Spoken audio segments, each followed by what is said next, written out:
follow us sa aming bagong channel na Aswang Confessions. Kita-kits, don't forget, Aswang Confessions.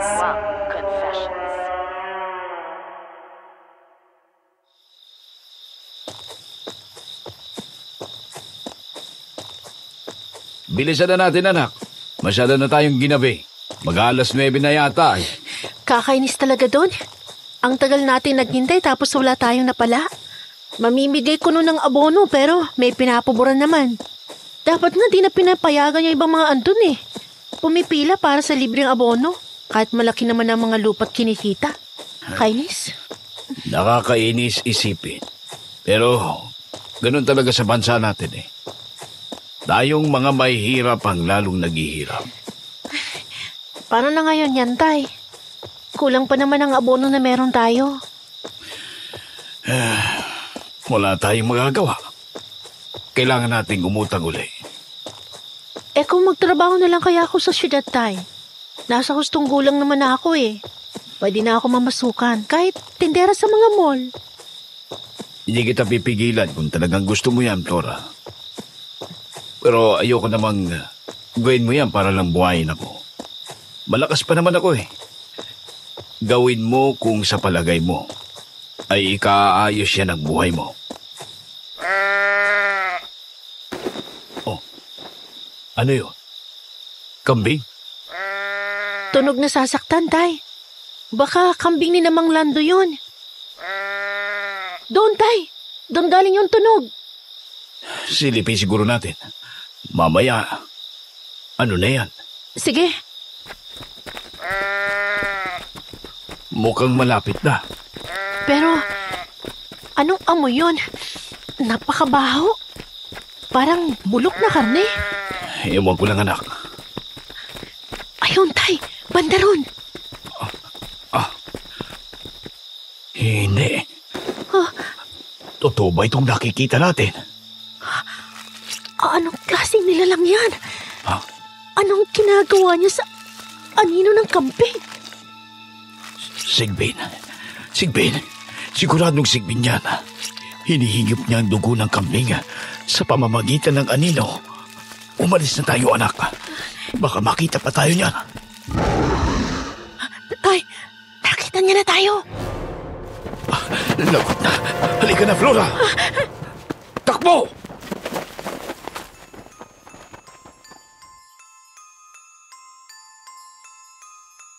Good morning sa inyo. Tawagin niyo na lang po akong Carmi, 27 years old.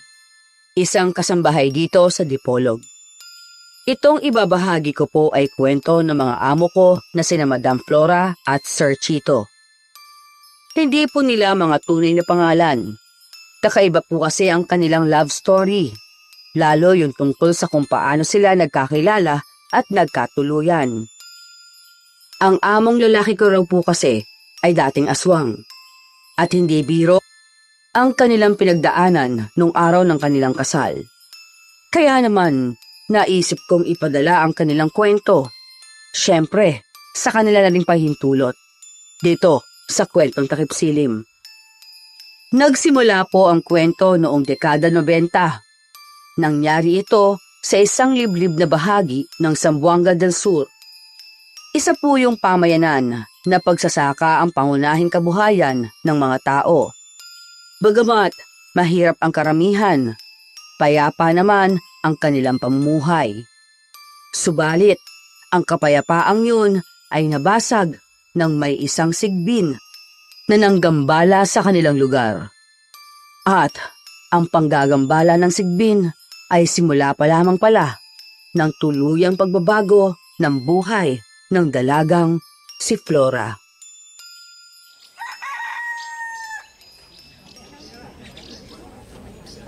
Sigurado ba kayo sa nakita ninyo, Manding? Opo, Maglando. Una po kasi noon, narinig lang namin itong si Flora. Yung kambing ninyo, parang nasasaktan. Naisip kong baka nakatakas sa pagkakatali yung kambing at napano na. Kaya minabuti kong lapitan. Titignan ko sana kung anong magagawa ko. Kaso yun na ang nadatna namin. may itim na nilalang. Nakasubsob sa anino ng kambing. Malamang hinihigop niya. Dugo ng alagaan nyo. Nangingisay-ngisay pa. Nung inabot namin yung kambing ninyo eh. Patawad po, Mang Lando. Di na kami umabot. Di na rin namin nagawang harapin yung sigbin.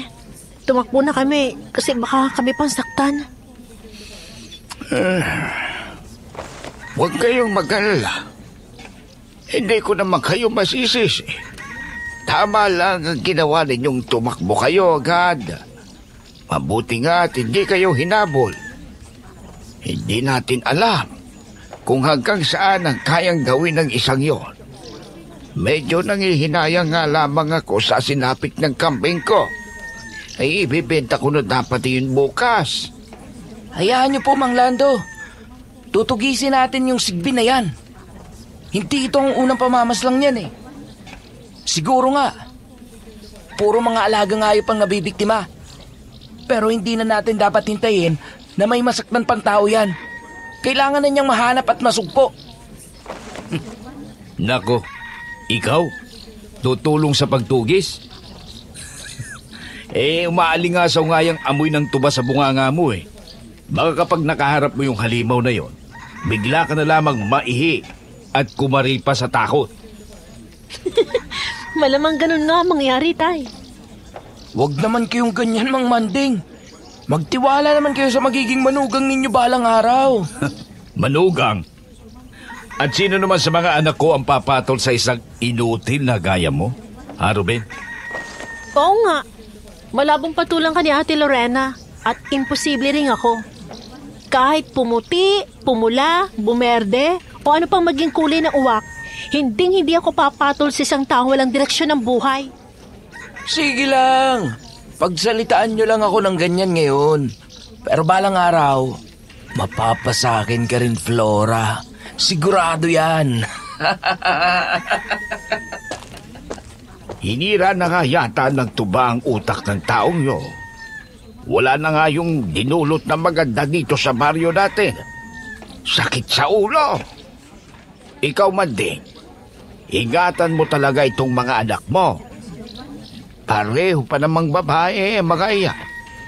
Mamaya sapian ng kalukuhan niyang Ruben na yun. Huwag kayong mag-alala, Mang Lando. Kapag pinagtangkano ng kahit sinong babae dito sa baryo, hindi kami magdadalawang isip na pugutan siya ng kanyang dalawang ulo.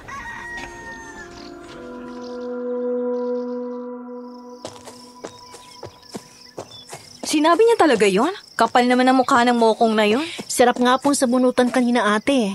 Kala mo kung sino ko makapagyabang. Nako, sana nga hanapin niyang sigbin at kapag nakaharap na niya, ubusin ang halimaw ang dugo niya. Sana talaga. Teka, sino yon? Ay, may tao sa may kawayanan natin. Gusto yata manguha ng kawayan. Nakita niya na tayo. Pinapalapit tayo. Habang naglalakad papuntang kawayanan na nasa dulo ng kanilang lupa, may nakita ang magkapatid na Flora at Lorena. Isang binata na nakatayo sa tabi mismo ng kawayanan. Medyo payat po ito at moreno. Naka-shorts na maong at tsinelas. Tapos pulang t-shirt. May hawak din itong isang puting sombrero.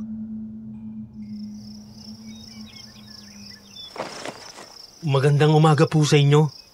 Alam niyo po kung kanino itong mga kawayan dito? Sa amin yan eh.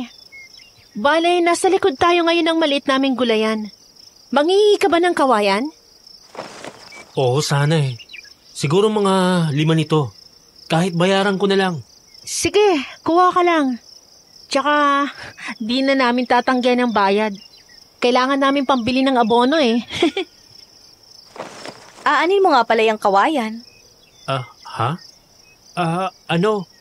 Gagawin kong hawla. Hawla? Ba't kawayang tinik ang gagamitin mo? May kawayan naman sa malapit na hindi masyadong maraming tinik eh. Mas madali ka makakagawa kung yun na lang gagamitin mo. Hindi tumugon ang binata. Sa halip ay sinuot lamang nito ang sombrero Yumuko at nagkamot ng batok. Oo nga pala. Ngayon lang kita nakita rito sa amin Bago ka lang ba dito? Oo. Nung nakaraang araw lang ako dumating. Saan ka ba galing? Tsaka sino bang pinunta mo rito? Wala akong sinadya rito sa inyo. Lumahas lang kasi ako sa amin sa Visayas. Tapos nakarating ako rito. Diyan lang ako tumutuloy ngayon kina Aling Betty. Trabahador ka sa baboyan nila? Oo, Ano nga palang pangalan mo? Chito. Ako si Chito. Kayo ba? Ako si Lorena. Ito namang kapatid kong bunso, si Flora. Huwag kang mag-alala. Wala pang nobyo to. Oti naman eh. O siya, sige na. Mag-aani lang kami ng gulay. Kuha ka lang dyan ng kawayan. Salamat sa inyo.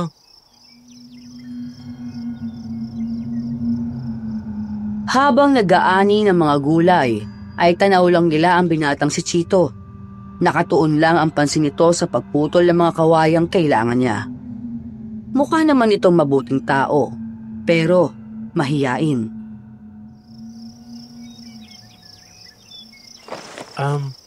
Lorena? Tsaka Flora? Alis na ako. Ayos na itong mga nakuha ko. Ito nga palang bayad. Salamat. Tsaka, huwag ka na nga masyadong magalang sa amin. Mukhang magkakaedad lang naman tayo eh. Oo. Sige. Masyadong mahiyain tong taong to. Relax ka lang. Di naman kami mangangagat. Pasensya na sa inyo. Medyo naninibago lang kasi ako. Hayaan nyo kapag gusto kong maglibot-libot dito. Lapitan ko na lang kayo. Mukhang mababait naman kayo eh. Sige ba, magsabi ka lang. Diyan lang naman yung bahay namin oh. Yang kubong natatanaw mo mula rito. Yang may makupa sa bakuran. Sige. Alis na ako ha. Baka hinahanap na ako ni Aling Betty eh. Sige, ingat. Gumulong ang mga araw at gabi. May mga ilan-ilan pang mga alagang hayop na nabiktima ang sigbin. May iilang tao rin na nakakita sa halimaw. Pero bigla-bigla na lang itong nawawala. Kaya hindi nahuhuli. Hanggang sa lumipas ang mahigit 1 linggo, pauwi noon sina Lorena at Flora matapos magbaba ng mga gulay sa bayan. Natagalan sila dahil nasiraan ang sinasakyan nilang bus. Huminto pa ito ng mga 1 oras para ayusin. Kaya naman, madilim na nang makababa sila at lumakad papuntang baryo.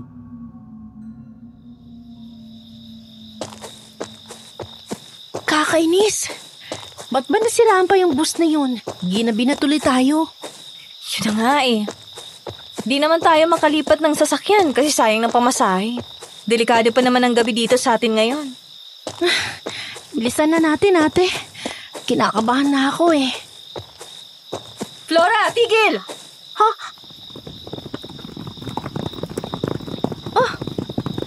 Anong meron sa kabayong yun? Bakit bigla na lang nagtatakbo mula sa kung saan? Ate, may kung ano yata ron. Teka, anong amoy yun? Napakabaho! Nagtaka ang 2 dalaga sa kabayong bigla na lang tumawid sa kanilang harapan. Pagkatapos nun, ay may narinig silang kaluskos sa pinagmulan ng kabayo at may naamoy din silang masangsang mula roon. Ilang sandali pa, bigla na lang nilang naaninag ang napakapulang mga mata bago tuluyang lumabas sa damuhan ang isang malabangungot na nilalang. Anong klaseng hayop yan? Ba't ganyan ang itsura? Ha? Ang sigbin! Yan ang sigbin, ate! Anong gagawin natin? Makakatakbo ba tayo palayo sa halimaw na yan? Diyos ko! Sa wakas! Tatagpuan din kita! Huwag mo silang gagalawin! Ako ang pagtuunan mo ng pansin! Sigbin! Chito? Gusto mo ng pagkain, di ba? Gutom ka? Halika! At may ibibigay ako sa iyong magugustuhan mo. Eto oh, tignan mo at amuyin mo. Napansin ng dalawang dalaga na may dalang bote si Chito. Hindi nila alam ang laman nun kasi madilim at medyo malayo ang binata. Lumingon kay Chito ang sigbin at umangil ito. Chito! Napapalo ka na ba? Palalapitin mo sa'yo ang halimaw na yan? Huwag kayong mag-alala. Alam ko kung paano hulihin yan. Diyan lang kayo. O mas mabuting umuwi na kayo. Chito! Andiyan na siya! Mag-iingat ka! Habulin mo ako! Nang makitang papasugod na sa kanya ang sigbin, ay mabilis nang tumakbo si Chito pasuot sa damuhan. Hinabol siya ng sigbin. Naiwan sina Flora at Lorena sa daan. Ano kayang binabalak ng taong yun? Hindi ko alam. Umalis na lang tayo rito. Baka mamaya bumalik pa yung halimaw na yon. Eh paano kung mapahamak si Chito? Sundan siguro natin, ate. Mukhang alam naman niyang ginagawa niya eh. Iwan na lang natin yun. Susundan ko siya. Hoy, Flora! Bumalik ka nga rito! Mauna ka na lang sa bahay, ate! Ano ka ba? Hindi pwede yun! Teka lang, sandali! Tumakbo ang magkapatid papunta sa kung saan sumuot si Chito at ang sigbin. Nakailang minuto rin sila bago nila nakita ang binata. Nakatayo ito sa tabi ng isang hawlang gawa sa kawayang tinik. May bitbit na isang banga. Wala ang sigbin sa paligid.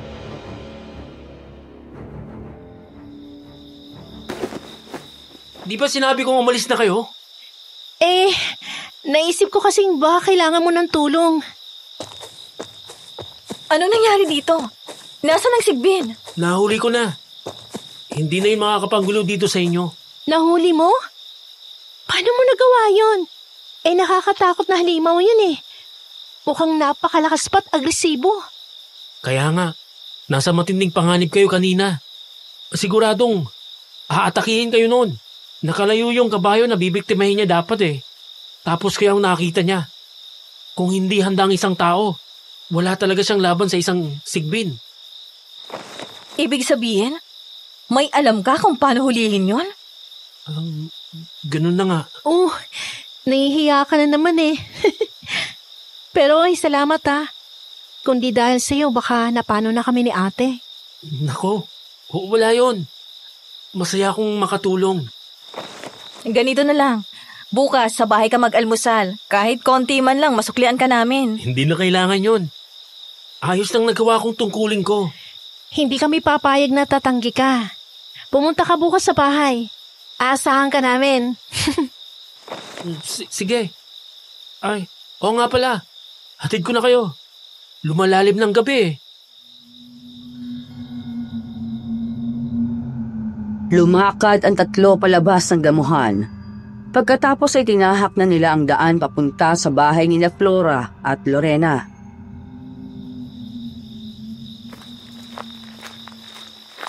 Oy, Chito, paano mo nga pala nahuli ang sigbin? Oo nga. At saan mo nalaman kung paano hulihin ang ganong nilalang? Delikado yun eh. Sa pagkakamali mo lang, sigurado tapos ka. Ha? May alam lang talaga sa mga aswang ang pamilya namin. Tapos, hinuli ko siya gamit yung hawla na ginawa ko. Ginamit ko yung kawayang kinuha ko sa inyo. Epektibo kasi yun para kulungin ang mga aswang at mga sigbin. Tapos may ginawa akong ritual para tuluyan siyang ipasok dito sa banga. Ipinakita ni Chito ang bitbit niyang banga sa dalawang dalaga. Medyo maliit lang po yun.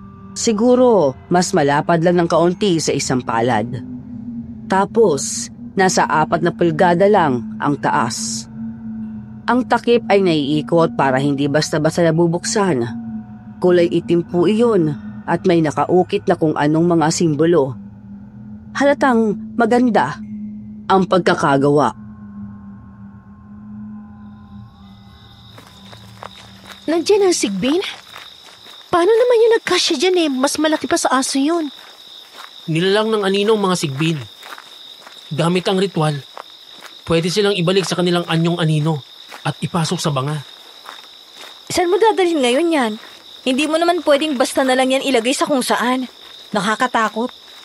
Baka may magbukas niyan at mapakawalan ng halimaw. Itatago ko lang. Doon lang muna to sa tinutuluyan ko sa ngayon. Tapos, ibibigay ko sa mga mapagkakatiwalaang tao.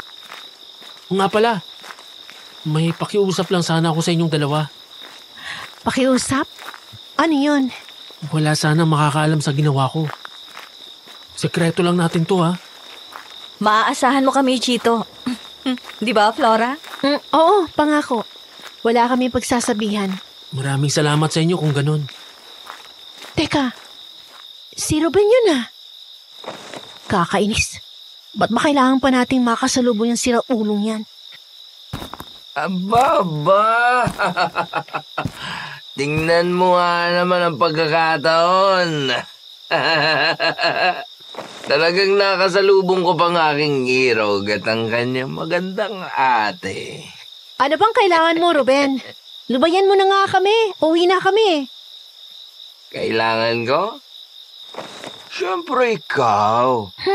Ikaw lang ang kailangan ko sa buhay ko. Naks naman. Pues, hindi kita kailangan. Padaanin mo kami. Kailangan niyo ako. Gabi na ihahatid ko na kayo. Salamat na lang pero hindi na, Ruben. Isa pang may kasama na kami. Ayos na kami ni Flora kasama si Chito. Chito? Itong patpating to? Isang ihip ko lang lilipad na tong butot balat na to Pare, pasensya na pero dadaan na kami. Inuutusan mo ko, ha? Inuutusan mo ko? Hindi naman sa ganun. Ruben, ano ba? Tigil mo na nga yan. Di ka naman inaano yung tao eh. Ba't ba pinagtatanggol mo tong kutong lupang to? Nanliligaw ba sa'yo to? Ha? Ang dumi ng utak mo? Oo, nanliligaw siya sa akin at malapit ko na siyang sagutin. Kaya kung ako sa'yo, tumabi-tabi ka na. Sagutin? Ganon. Aagawan mo ko, ha? Aagawan mo ko? Etong sa'yo! Ruben, itigil mo yan! Nagulantang sina Chito at ang magkapatid nang biglang suntukin ni Ruben ang binata. Sinubukan siyang awatin ni Flora at Lorena, ngunit hindi tumigil ang lasing. Sa halip ay tuloy-tuloy pa nitong pinagsasapak si Chito. Si Chito naman ay hindi gumanti. Sa halip ay siniguro lang nitong ligtas ang hawak na banga.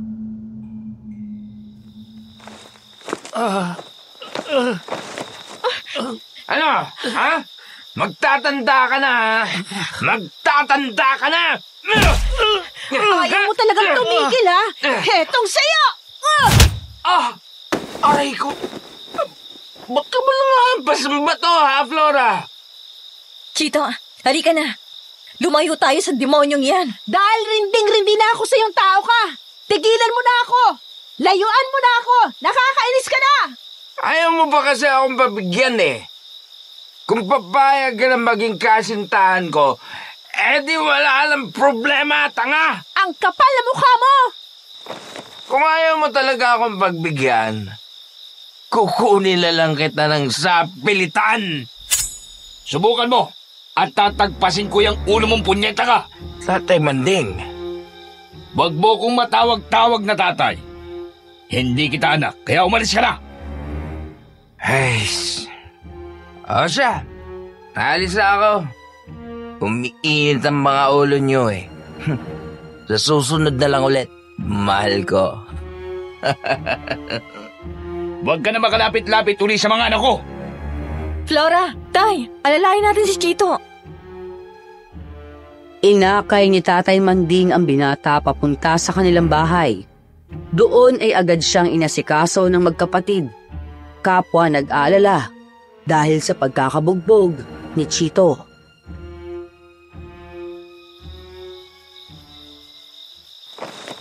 Kumusta ng pakiramdam mo?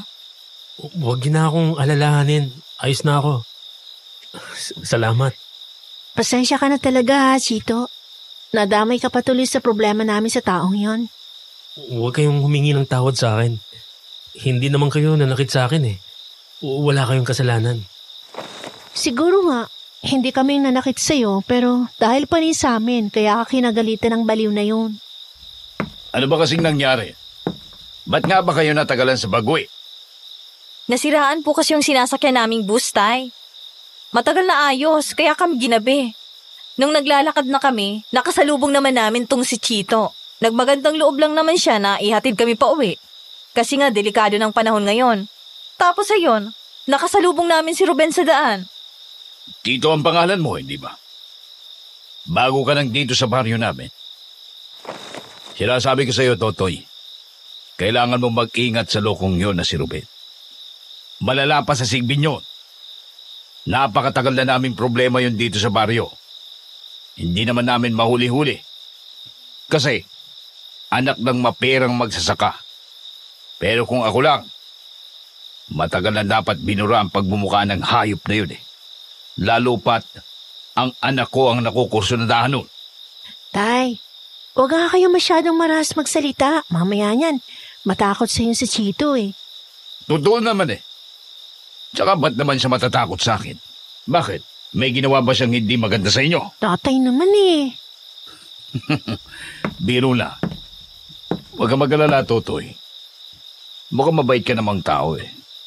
Kahit kailan ay pwede kang dumalaw rito sa bahay. Salamat po, Mang Manding. Magluluto nga pala muna ako. Anong oras na eh? Ikaw, Chito, may gusto ka bang kainin? Ha? Kanin. Prutas at gulay lang ang kinakain ko eh. Ayaw mo ng karne o isda man lang? Oo, yung kasi nakasanayan ko sa amin. Tapos, hindi niluluto o tinitimplahan yung gulay. Aba, kakaiba yun ah. Pero, siya, Lorena, magsaing ka na. Tapos ay may saging pa naman dyan. Pwede na ba yun sa'yo, Totoy? Opo, Manong. Ayos na po. O siya, sige, alis na muna ako. May pupuntahan lang ako sandali. Babalik din ako kaagad. Flora, ikaw na munang bahala dito sa bisita natin, ha?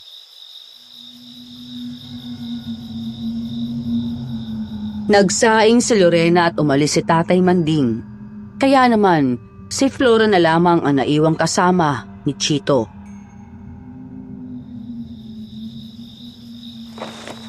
Pasensya na ulit, Chito. Kalimutan mo na yun, Flora. Wala kang dapat ihingi ng tawad. Kasalanan ko kasi. Nabugbog ka kasi nagkunwari akong maliligaw kita.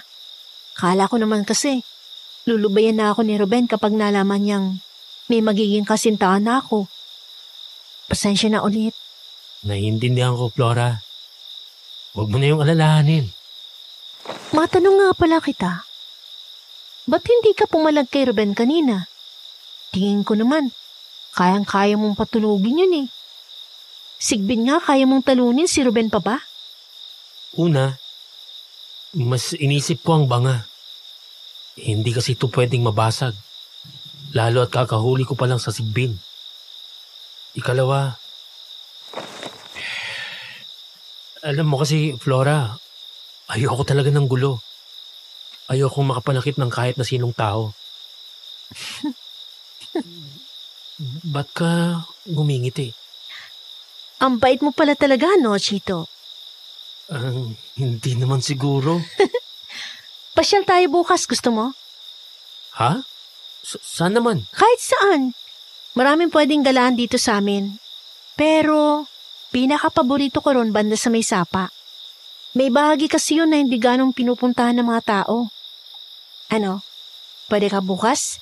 Linggo naman eh. Sige, pasyal tayo.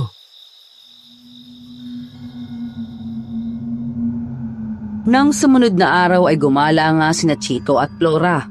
Nagpaalam naman sila ng maayos sa tatay at kapatid ng dalaga. Pinasok nila ang kakahuyan at dumiretso sila sa isang tagong sapa. Hanggang binti lang po ang tubig nun, pero napakalinaw at napakalamig. Napakaganda rin ng lugar.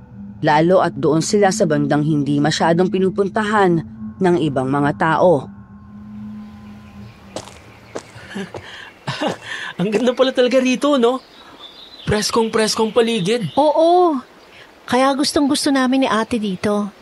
Lalo kapag walang gawain sa bukid. Nakakawala ng problema. Teka, may tao. Tao? Si Manang Anyang. Ang albularya dito sa amin. Magandang umaga sa inyong dalawa. Magandang umaga rin po, Manang. Kumusta po kayo? Ayos lang naman ako. Sino ba itong kasama mo, Flora?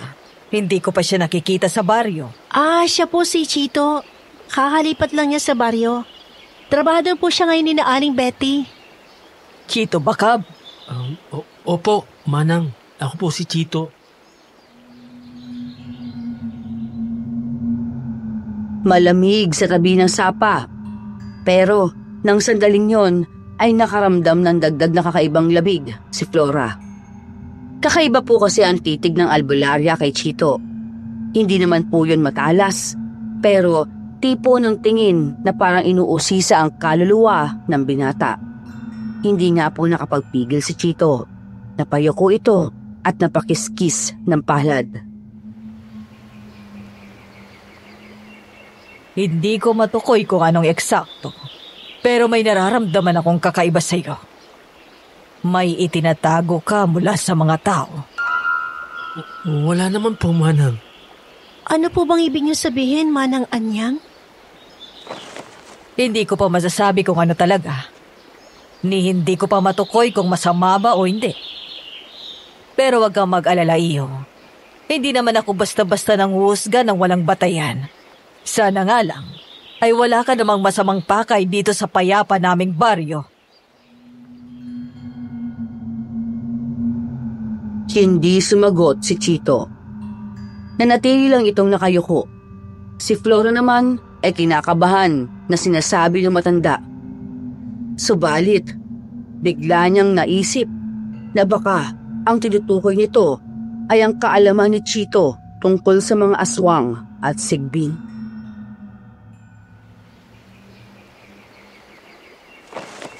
Sige na, ako'y aalis na. Napadaan lang naman ako rito dahil nangunguha ko ng mga ligaw na halaman. Pasensya na kung natakot man kita, ha, iyo? Hindi po, Manang. Ayos lang po. Sige. Mag-iingat kayo. Kayo rin po, Manang. Ingat din po. Minsan talaga, napaka-weird at nakakilabot si Manang. Pero huwag ka mag-alala, Chito. Mabait naman yun at maaasahan. Mukhang hindi ko yata may tatago sa lahat ng paghuli ko sa sigbin. Yun nga rin naisip ko Pero kung si Manang Anyang naman ang makakaalam, sigurado ko, di niya rin yung pagkakalat. Sana nga. Huwag mo na masyado isipin yun. Tara, dali! Doon tayo! Uy, sandali! Nangihila ka naman Halika na kasi! Teka! Uy!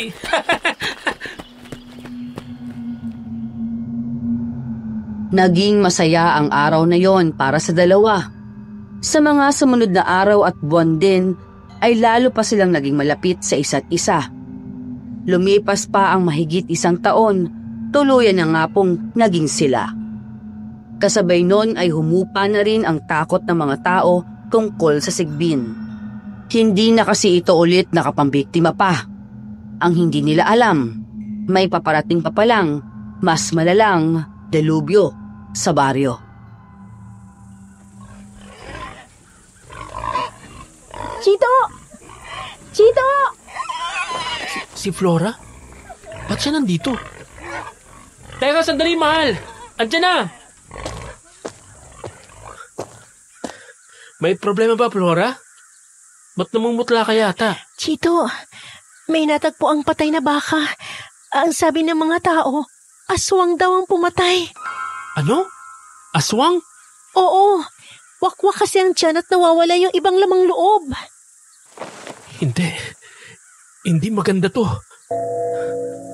Sana mali ako. Sana. May sinasabi ka, mahal? Ha? Wala, mahal ko. Tara, punta natin.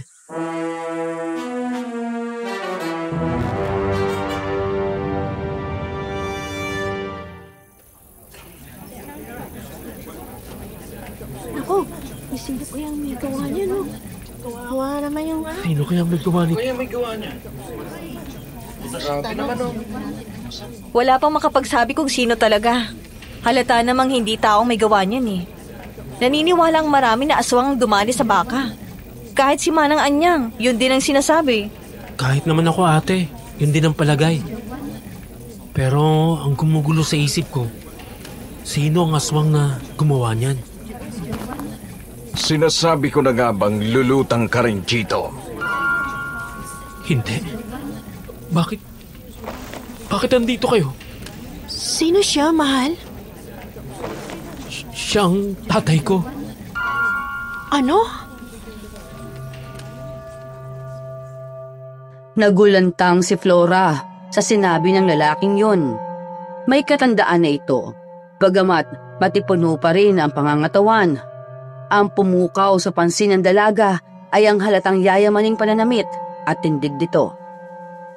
Mamahalin na mga damit, marami rin mga alahas. May kasama rin siyang isang lalaki na nakatayo sa may di kalayuan. Pormado rin po ang suot nito at may kalakihan ang pangangatawan. Mag-usap tayo. Isama mo yung babae. Hindi. Tayo lang muna mag-usap. Sasama ako. Pero, Flora, Nobyo kita, Chito. Siyempre gusto ko rin malaman kung anong buhay ba talagang nilayasan mo sa inyo. Wala ka naman sinasabing gano kapag tinatanong kita eh. Sige na, Chito. Isama mo siya.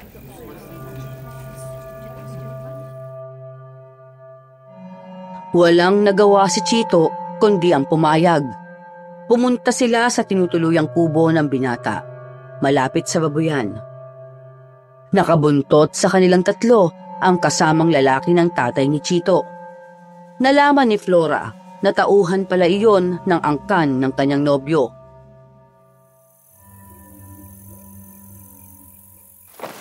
Anong ginagawa niyo rito? Alam mo na ang sagot diyan, Chito. Nandito ako para sunduin ka. Malapit nang nakatakdang panahon. Sinabi ko na sa inyo, di ba? Ayokong manahin ang sumpang yan. Kung pwede ko nga lang tanggalin ang dugo niyo sa mga ugat ko, gagawin ko eh. Eto bang babaeng pakakasalan mo? Mabuti at may napili ka na pala bago ang takdang gabi. Oo. Pakakasalan ko si Flora. Pero hindi sa parang gusto nyo. Kaya nakikiusap ako pa. Lubayan nyo na ako. Bibigyan kita ng 3 araw para mag-isip. Huwag mo kong bibiguin, anak. Ayoko kayong biguin. Kaya nga sinasabi ko na sa inyo eh. Huwag na po sa akin pa. Maghanap na lang kayo ng ibang mapagpapasahan yan. Pwede naman yun eh. Teka, sandali. Anong mahanabang pinag-uusapan nyo? Tsaka anong pasal?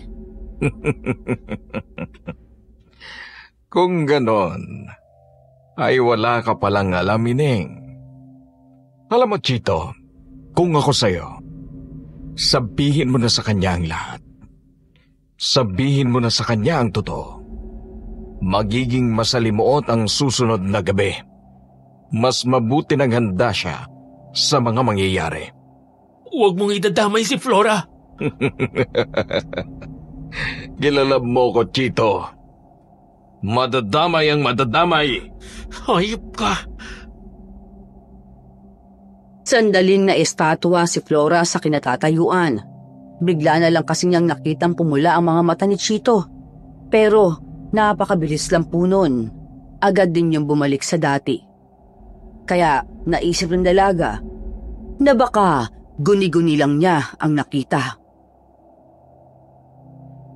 Kung ako sa'yo, Chito, hihinahon ako. Baka mabulgar ang inililihim mo ng di oras. Nako. Sige na. Aalis na ako. Aasahan ko ang sagot mo sa loob ng 3 araw at gabi. Gumawa ka ng maling pasya. At siguradong magsisisi ka.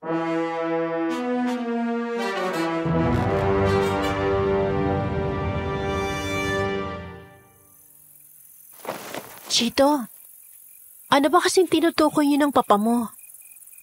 Anong ipapamana niya sa'yo? Flora, maniwala ka sa akin. Gusto ko sanang sabihin sa yung lahat ng tungkol sa akin eh.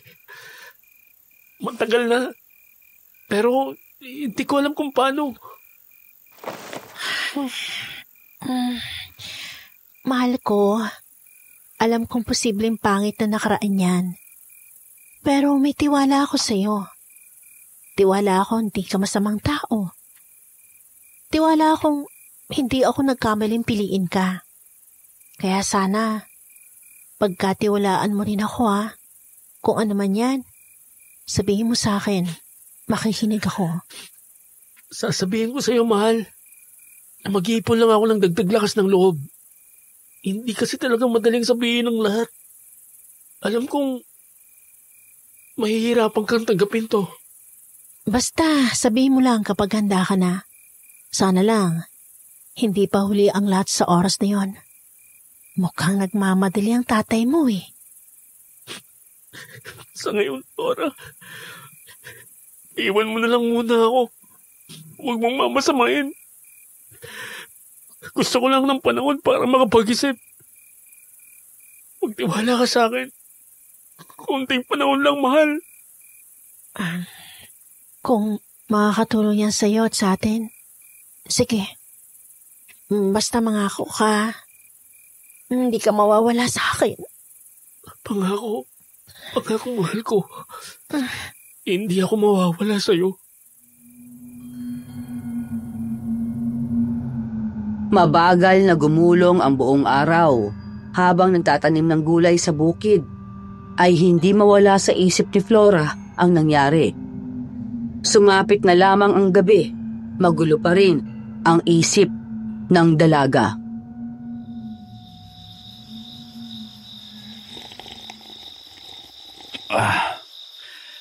Nakausap ko sandali yung kasama ng tatay ni Chito.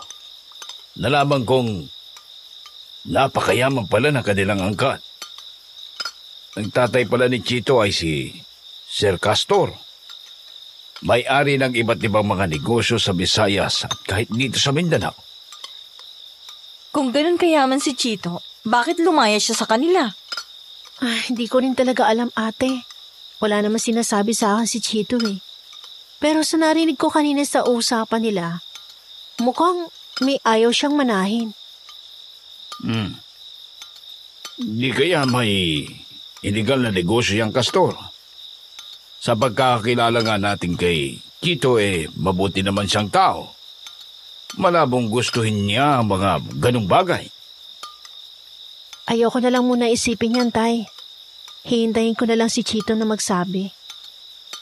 Ayaw mong isipin, pero kanina pa gumugulo sa utak mo. Kung ganyan kailangan niya na mag-usap na dalawa. Humingi muna si Chito ng konting panahon para makapag-isip, tay. Ayoko muna abalahin yung tao. Magulo ng isip niya ngayon eh. Mukhang mabigat yata talagang pinagdadaanan niya ngayon Oo, malihim siyang tao. Pero hindi naman siya ganyan na bigla-bigla na lang humihingi ng panahon para mapag-isa. Oh, ano yun? Narinig ninyo? Ang ano po? May kung sino sa bakuran, ate. Wala naman akong narinig. Meron nga. Sinong nandyan sa labas? Walang sumasagot. Sinong nandyan? Sumagot ka! Baka naman may hayop lang na napadaan. May mabilis na tumakbo sa silong natin. Anong amoy yun? Napakabaho. May naggugulo sa mga manok natin. At ang amoy na yun, hindi. Amoy bulok na laman. Amoy ng sigbin. May sigbin na naman. Sino yun? Huwag ninyong pagbubuksan. Ano man ang mangyari, Huwag ninyong bubuksan yan. Bakit naman po, Itay? Kung tao yan, magsasalita yan at magtatawag. Kung tao, kung hindi, sigbin. Kumakatok ba ang mga sigbin? Hindi lang ang sigbin ang may ganong masangsang na amoy, anak. Tatay naman diretsuhin niyo na nga pong sasabihin niyo. Aswang. Inaaswang tayo. Ano? Bakit naman tayo aaswangin? Wala namang bata, buntis, o may sakit dito sa atin. Teka, Flora? Buntis ka? Ate naman hindi no. Wala pang nangyayari sa amin ni Chito. Ginakalapag niya na ang pinto. Sandali. Kukuha ko ng itak. Kayong dalawa, kumuha kayo ng asin. Lubhang kinilabutan ang mag-aama sa nang aaswang sa kanila. Dali-daling hinablot ni Tatay Mandi ang itak sa kusina. Si Flora naman ay kinuha ang lagayan nila ng asin at tumabi sa kanyang ate Lorena. Sino ka? Anong kailangan mo sa amin? Sumagot ka! Mukhang ayaw talaga niyang paawat, Tay. Baka masira niya na yung pinto. Hindi ako natatakot sa'yo. Pumasok ka rito at galawin kami. Hindi ako magdadalawang isip na tagpasin ang ulo mo. Magsalita ka! Sino ka at anong kailangan mo? May aso? Mukhang umalis na yung nanggugulo sa labas. Wala na rin yung kung anong masangsang na amoy. Tay, huwag na muna natin buksan ang pinto. Delikado. Baka nagkukunwari lang yun. Pero kanino kaya yung kumahol na aso? May tao kayong nakakita sa aswang sa labas? Huwag na muna talaga natin buksan ang pinto. Hanggat hindi pa tayo nakakasiguro. Mahirap na. At baka mapahamak pa tayo. Magdamag na nanatili ang mag-ama sa loob ng kanilang bahay. Ni hindi sila halos makatulog dahil sa matinding pagkabahala. Pangambang baka biglang bumalik ang kung ano o sino mang nangalampag sa kanilang pinto. Dagdag pa sa kanilang pangamba ang kakaibang katahimikan sa labas. Puro huni ng kuliglig lang ang kanilang naririnig, kahit ang mga manok ay hindi na nag-iingay. Hanggang sa pumutok ang bukang liwayway, lumabas ang mag-aama. Doon ay lalo pang sumidhi ang kanilang hilakbot sa nadatnan sa bakuran. Oh, anong nangyari dito? Ba't nagkaganito ang mga alagang manok natin? Patay na lahat? Walang natira maski isa? Pinakuha ka mga sikmura. Pinuto ng mga ulo at kinalat ang dugo sa bakuran. Pati mga sisiw dinurog. Sinong demonyo makagagawa ng ganito? Tinatakot tayo ng kung sino. Kung bakit at kung para saan ay hindi ko alam. Pero sigurado kung isa itong banta. Banta? Sino namang magbabanta sa atin? Wala naman tayong kaaway dito. Payapa at patas tayong namumuhay, Tay. Mandi! Mandi! Mandi! Mandi! Anong nangyari dito sa bakuran ninyo? Ba't nagkaganyan ang mga manok? Inaswang kami kagabi, Manong. Ginalampag niya ang pintuan ng bahay. Hindi kami lumabas ng magdamag dahil baka maalanganin kami. Kaya ngayong umaga na, ito na ang naratnan namin. Mang Lando, ba't po ba hindi rin maipintay ang mukha nyo? Habang papalapit dito, may nangyari po ba? Graming pagkakataon to, Flora, Eden. Si Ruben kasi, binagkakakalat niyang may nakita siyang aswang sa kakawiyang kagabi. Ang matindi pa rito, hinasabi niyang si Chito ang aswang. Ano po? Paano naman magiging aswang ang nobyo ko? Mukhang may kalokohan na naman yung baliw na yun. Tara, puntahan natin. Ibalita na rin natin kina Kapitana itong nangyari dito. Tarantang napatililis ang mag-aama kasama si Mang Lando. Diretso sila sa harap ng barangay hall kung saan nagkukumpulan ang mga taga-baryo. Sa gitna ay nakatayo si Ruben at ang barangay kapitana. Pati si Chito ay naroroon din, nakayuko at natatakpan ng puting sombrero ang muka.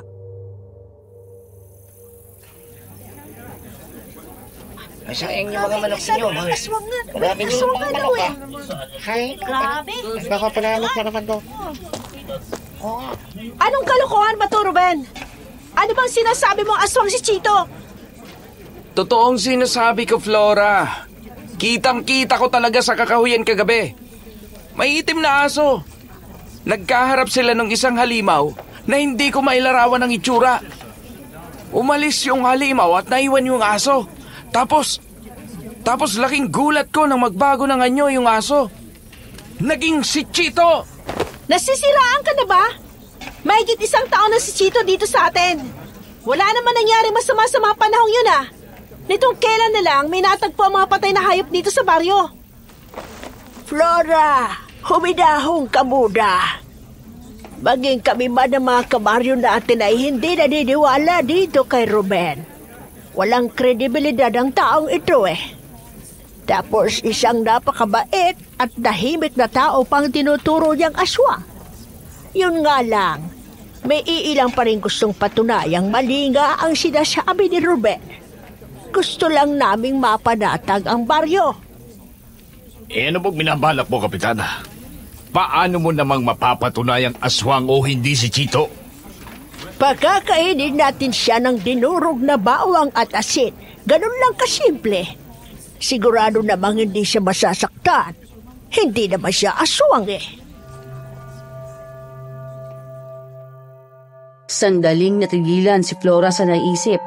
Sa buong panahon kasi na magkasama sila ni Chito, kailanman ay hindi pa niya ito nakikitang kumain ng bawang o kahit asin man lang. Kahit lutong pagkain na may anumang pampalasa ay inaayawan nito. Panay kanin, prutas at hilaw na gulay lang ang kinakain ng binata. Sandaling nag-angat ng tingin ang pinagpapawisang si Chito. Nagkatitigan sila ni Flora at muli rin itong yumuko.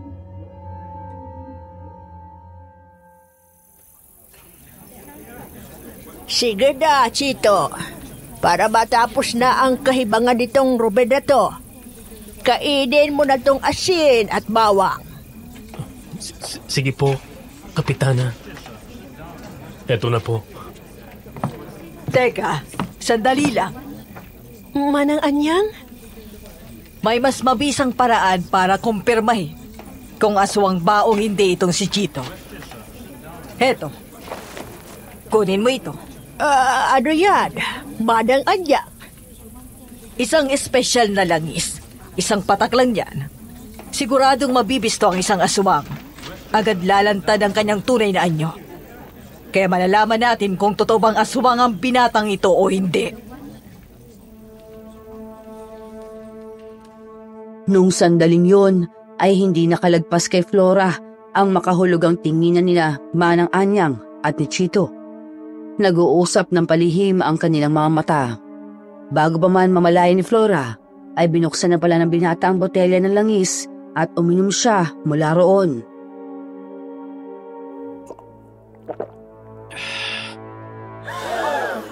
Walang nangyari. Talagang walang mangyayari. Kasi nga hindi aswang ang nobyo ko. Alam mo, Ruben, tigil-tigilan mo na kasi ako, ha? Kami. Masyado ka nang desperado dito sa ginagawa mo para lang sirain ang nobyo ko. Hindi ako gumagawa lang ng kwento para siraan si Chito. Talagang totoong nakita ko, Flora. Kitang-kita ng dalawang mga mata ko. Aswang tong hayop na to. Kung meron mang hayop dito, hindi si Chito yon. Ikaw yon. Baka nga lasing ka lang kagabi. Kaya kung ano-anong nakikita mo. Oo, nakainom ako. Pero sigurado ako sa nakita ko. Maniwala kayo sa akin, mga kabaryo! Maniwala kayo! Aswang talaga tong kumag na to! Ano ba, Ruben? Tama na! Nasa harap na natin mismo ang patunay. Hindi aswang itong si Chito. Kaya tapos na itong usapan na to. Ang dapat natin gawin ngayon, hanapin ang totoong halimaw na nanggugulo sa baryo natin. Huwag nating sayangin ang oras natin sa mga walang kabuluhang parata. Chito, halika na. Teka sandali. Flora, dun muna kayo sa bahay ko. Po? Pag-uusapan natin ang panggagambala ng aswang sa inyong bahay kagabi.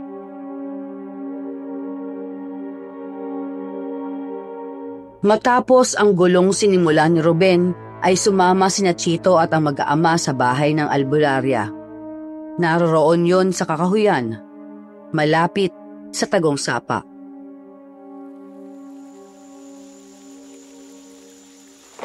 Nakahanda ka na ba? Opo, Manang. Handa na po ako. Ayoko na rin pong iwasan at tagbuhan ang usaping ito. Pagod na po ako. Gusto ko nang malaman na ito ni Flora.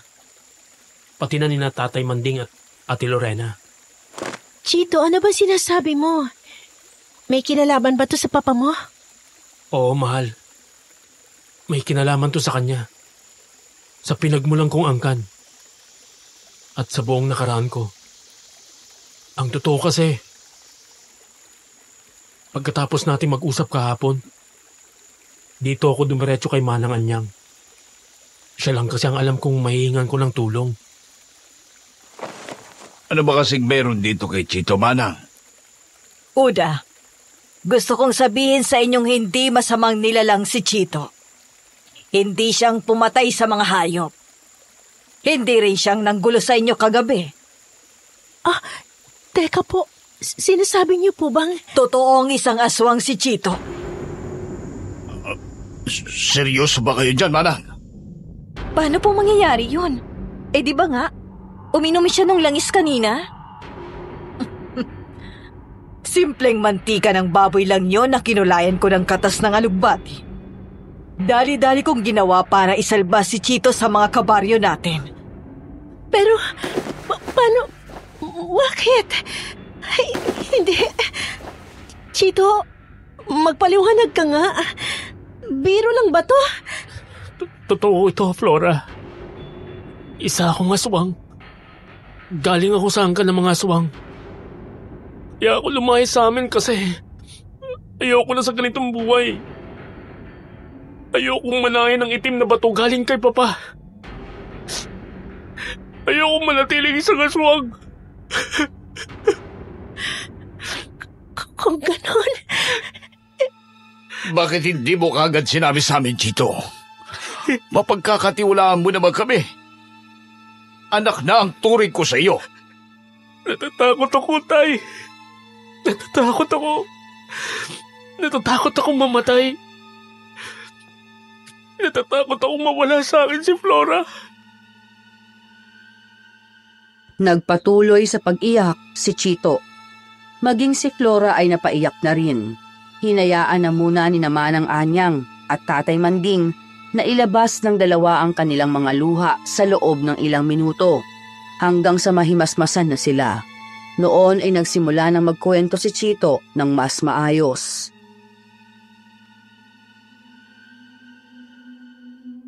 Totoong nakita ako ni Ruben na nagbago ng anyo. Ako ang narinig yung aso kagabi. Sinugod ko yung tauhan ni Papa na nanggugulo sa inyo. Lumaki ako sa angkan ng mga aswang. Ang tatay, lolo't lola, at mga kapatid ko ay mga aswang. Karamihan din sa pinakamalalapit na tauhan namin ay mga aswang. Pero hindi ang aking nanay. Si Mama ay isang purong tao. Purong tao ang mama mo.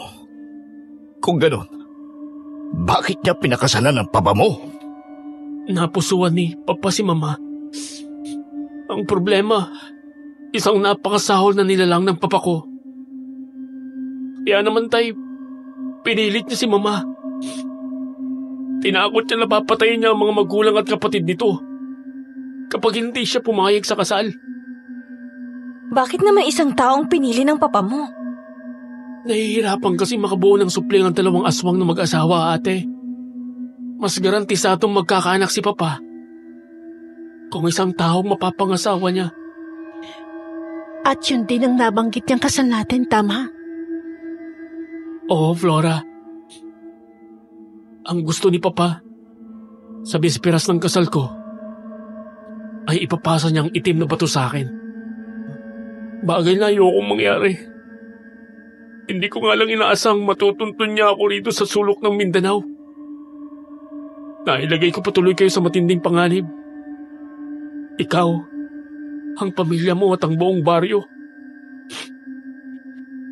Mapatawad niyo sana ako. Wala kang dapat ihingi ng tawad, Chito.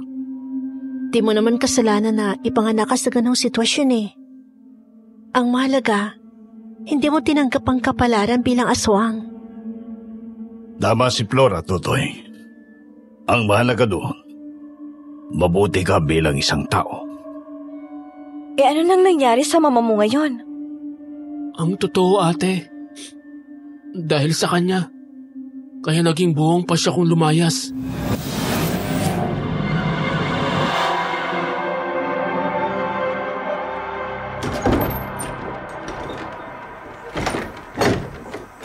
Ma? Anong nangyari?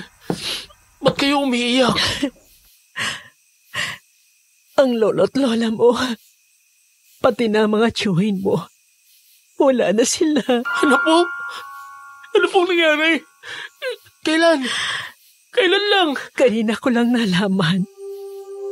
Pero mahigit 1 taon na palang nakakaraan. Ang papa mo, hindi siya tumupad sa usapan. Inubos niya ang pamilya ko.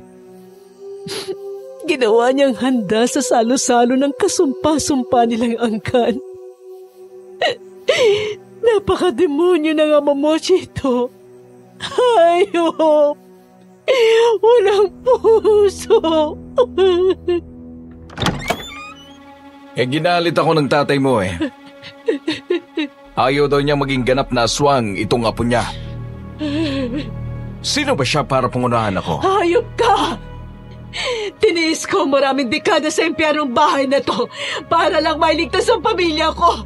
Pero ano tong ginawa mo? Ano? Bakit? Tututol ka? May magagawa ka ba kung hindi mo gusto ang mga pasya ko? Wala, Stella. Tandaan mong punlaan ka lang.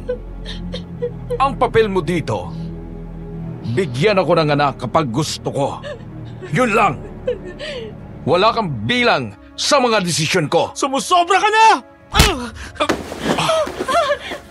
Pinapalagan mo na ako ngayon, ha, Chito? Bitawan mo si Chito! Bitawan mo si Chito, demonyo! Bitawan mo, anak ko! Sinabi ko naman, diba? Wala kang bilang sa mga pasya ko! Sasakalin ko ang kahit sinong gusto ko! Ulitin mong pangingialam at hindi na ako magdadalawang isip na lapain ka! Nung gabing yun, ay kinulong ni Castor ang kanyang mag-ina sa kwarto.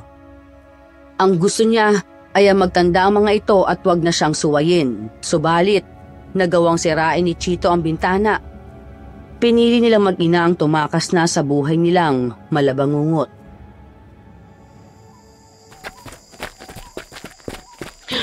Bilisan natin, Ma!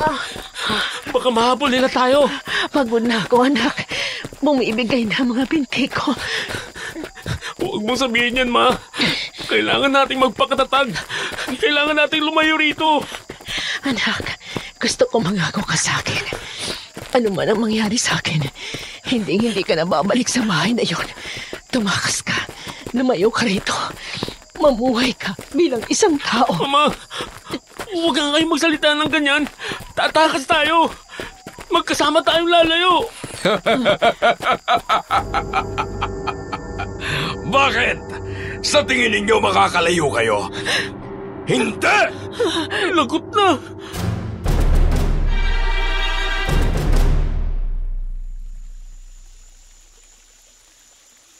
Sa gabing yon, ay namatay si Mama.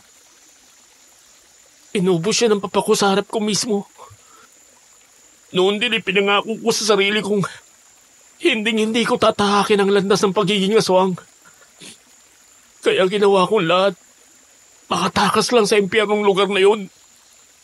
Gusto kong tuparin ang hiling ni Mama. Diyos ko. O paano yan? Nasundan ka na ng demonyo mong tatay dito.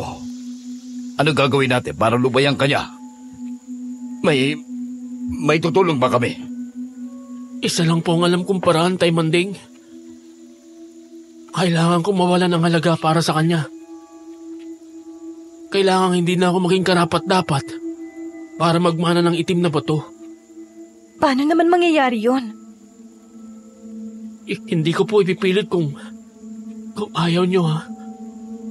Pero kailangan ko pong maikasal sa isang simbahan at mabindisyonan na isang pari. Pagkatapos nun ay tutulungan daw ako ni Manang Anyang para tuluyang matanggal ang dugong aswang sa katawan ko. Kasal? Ikakasal tayo? Ang problema lang, desperado si Castor.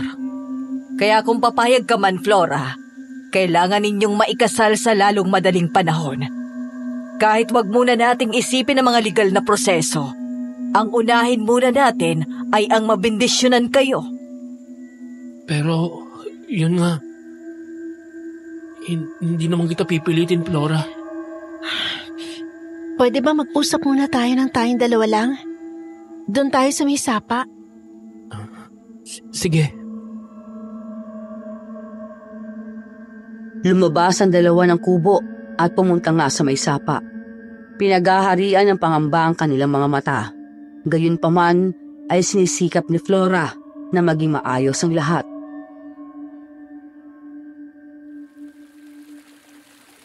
Chito? Flora? Napakaseryoso ng mukha mo. Paano hindi ako seryoso? Napakabigat na problema itong kinakarap natin, Flora. Nasa matinding alanganin tayo. Halika nga rito. Payakap nga. Naiintindihan ko naman eh. Alam ko hindi basta-basta ang kinakarap natin. Pero gusto ko lang ipaalala sa'yo, kaya natin to. Makakalagpas din tayo. At huwag ka mag-alala. Payag ako, mahal ko. Payag ako magpakasal sa'yo. Payag ka? Kahit ganito ako? Kahit biglaan at hindi maayos na kasalang mangyayari? Kahit sa gitna pa ng bagyo, tigba ng kasal. Basta ikaw ang pakakasalan ko, ayos lang. Salamat, Flora. Salamat, mahal ko. Mahal na mahal kita. Mahal na mahal din kita, Chito. Sinasabi ko na nga ba dito kayo eh. Ruben? Ngayon, magbabayad ka sa pamamahiya mo sa aking aswang ka! Ruben, wag! Nagulantang ang dalawa nang dumating si Ruben na may dalang itak. Walang ano-ano ay agad nitong inambahan ng taga si Chito. Kaya naman, napalundag pa atras ang binata. Subalit, sadyang matindi na ang sayad ng sira sa ulo ng lalaki. Ruben, ano ba? Bitiwan mo ako! Ngayon, kapag hindi mo pinakita ang tunay mong anyo, talagang tutuluyan ko itong mahal mo! Iwan mo si Flora! Nasasaktan ako, Ruben! Bibilang ako ng 3! Kapag hindi mo sinunod ang sinasabi ko, alam mo na ang mangyayari! 1! Chito! Huwag kang makinig sa baliw na to! 2! Buwisit kang tao ka! 3! Wag! Nagulantang si Flora nang bigla na lang maglaho si Chito sa kinatatayuan nito. Sunod ay bigla na lang may lumitaw na isang karimari-marim na nilalang sa mismong harap nila Ruben. Napakapula ng mga mata nito at itim ang balat. Bigla nitong hinablot ang kutsilyo mula kay Ruben. Sa isang iglap, hinila rin ng halimaw mismo ang lalaki. Ibinuka niya ang napakalaking bunganga, may matatalim na ngipin sa harap ng mukha ni Ruben. At inamba mahaba niyang mga kuko sa leeg nito.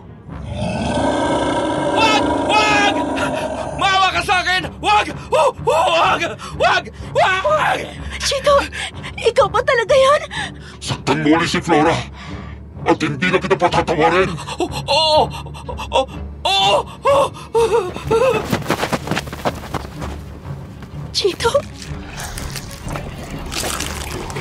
Pasensya na kung natakot ka, Flora. Sunod na lang na malaya ni Flora na ang pangkaraniwang anyo na ulit ni Chito ang nasa kanyang harapan.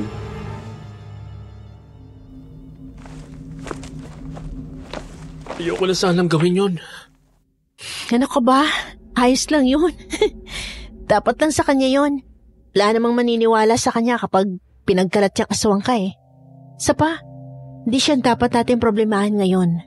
Kung sa bagay. Pero, nakakatawa yung itsura ni Ruben kanina ha.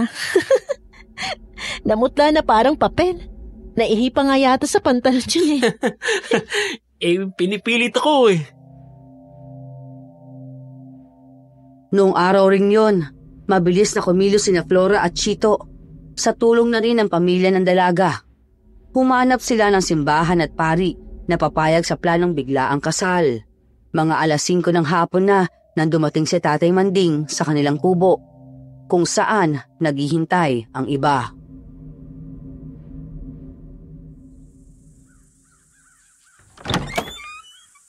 Tay, may nahanap po kayong pumayag? Oo, meron.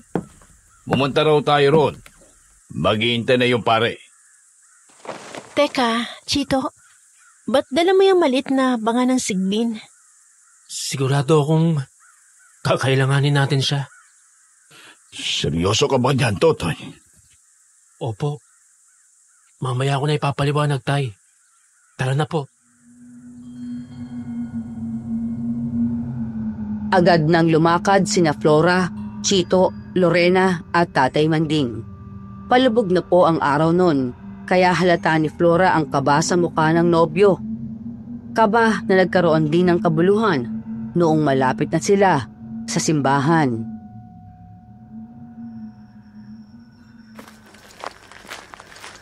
Ilang minutong lakad na lang eh. Makakarating na tayo. Bilisan pa natin. Padilim na. Hindi na magandang kutob ko. Chito!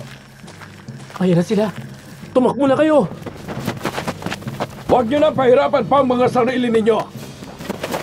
Dahil mahabol ko rin naman kayo. Hindi ninyo matutupad ang balak ninyo! Binilisan nilang lalo ang takbo nang magbago na ang anyo ni Castor. Subalit, agad ding nalundagan ng halimaw si Chito. Ang tauhan naman ng mayamang negosyante ay nag-anyong aswang na rin at sinugod sina Tatay Manding. Napaka-inutil mo, anak! Manakasanalay mo walang kwenta! Kapangyarihan at yaman! Tatalikuran mo! Tanga ka ba? Huwag na huwag mong pagsasalita ng masama si Mama! Demonyo! Buwisit kang bata ka! Heto pa!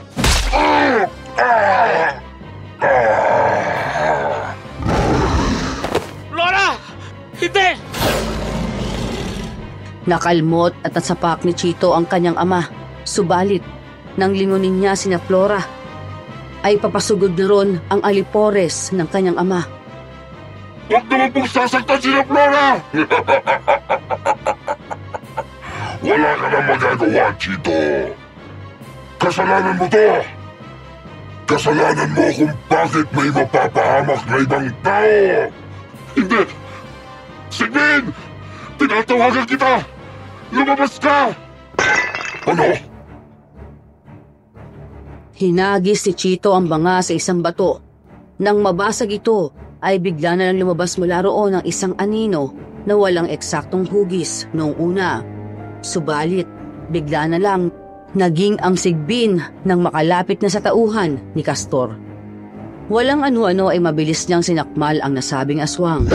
Bagamat, mas mahina ang sigbin kaysa sa isang aswang. Hindi naman nakapaghanda ang nilusob nito. Flora, ayos lang kayo? Nasugatan si tatay, pero mababaw lang naman. Tara na sa simbahan. Suwail ka talagang bata ka! Sigbin! Alam mo nang gagawin mo! Nilusob ng Sigbin si Castor. Noon din ay agad nang kumaripa sina Chito papunta diretso sa simbahan. Alam ng binatang hindi magtatagal ang nahuli ng Sigbin sa kanyang ama. Chito! Bumalik ka rito! Hindi!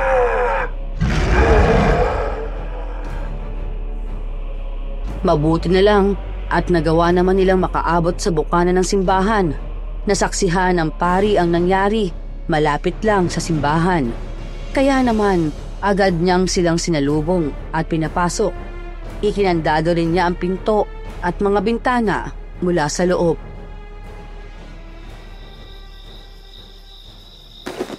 Nakita ko ang mga nangyari. Hindi ako makapaniwalang totoo pala ang mga sinabi mo kanina, Manding. Kaya nga po. Kailangan na nating magmadali, Father. Baka mamaya niyan may magawa pang hindi maganda yung halimaw na yon. Chito, Iho, handa ka na ba? Handa na po ako, Father. Sige. Sisimulan ko ang mga bagay-bagay sa pagbibindisyon ko sa iyo. Bibindigan kita sa ngalan ng Panginoong Hesus. Mangungumpisal ka. At saka tayo tutuloy sa kasal. Mukhang wala talaga siyang planong sumuko na lang ng basta. Huwag kayong patinag. Manalig tayo at manalangin. Walang magagawa ang demonyo. Ngayong naririto tayo sa loob ng tahanan ng may kapal.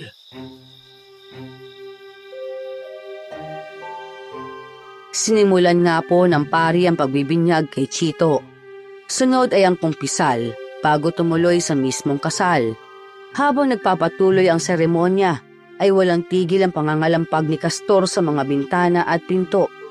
Desperado na talaga ito, subalit hindi niya magawang tibagin ang tahanan ng Diyos, kung saan may mga mananampalataya sa loob, hanggang sa nairaos nga po nila ang kasal. Mabuhay ang bagong kasal! Sa wakas ay nairaos din natin ang maayos ang kasal ninyong dalawa. Nagtagumpay tayo! Oo nga po Tay Manding, maraming salamat po sa inyo. Maraming salamat din po, Father. Walang nga naman, Iyo. Basta wag mong kalimutang manalangin. Kahit sinong demonyo pa ang mga nasa kalooban mo, kaya yang palayasin ng Diyos. Tatandaan ko po yan. Wala nang nangangalampag. Ligtas na kayang lumabas? Hindi ko na maramdaman si Papa. Malamang ay alam na niyang talo na siya. Masaya at panatag na lumabas ang magpapamilya ng simbahan. Binigyan pa sila ng huling bendisyon ng pari bago sila tuluyang umalis. Wala na silang nakitang aswang doon. Maski ang katawan ng tauhan ni Castor ay wala na rin. Ang nadatnan na lamang nila ay ang sugat ng Sigbin na nagtatago sa ilalim ng isang puno.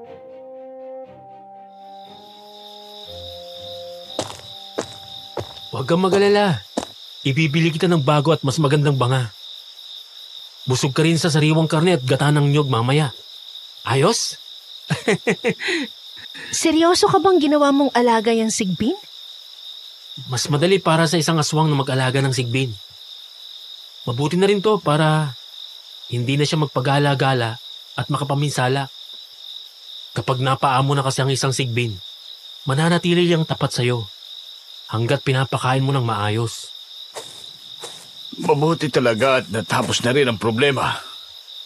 Hindi ba talaga magugulo uli ang tatay mo, Chito? Hindi na po, Itay.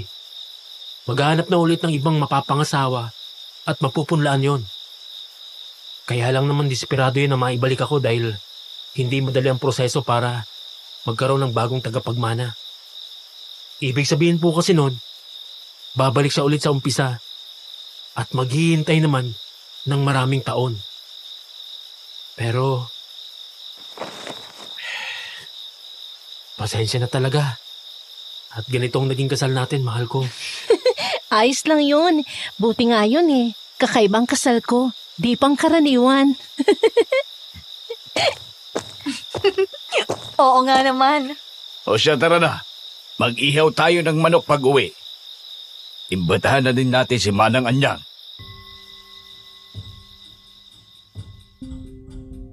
Nang sumunod na araw ay isinagawa naman ni Manang Anyang ang ritual ng pag-aalis ng dugong aswang mula kay Chito.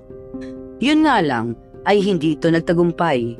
Sadyang mahirap daw kasing tanggalin ang likas na pagkaaswang.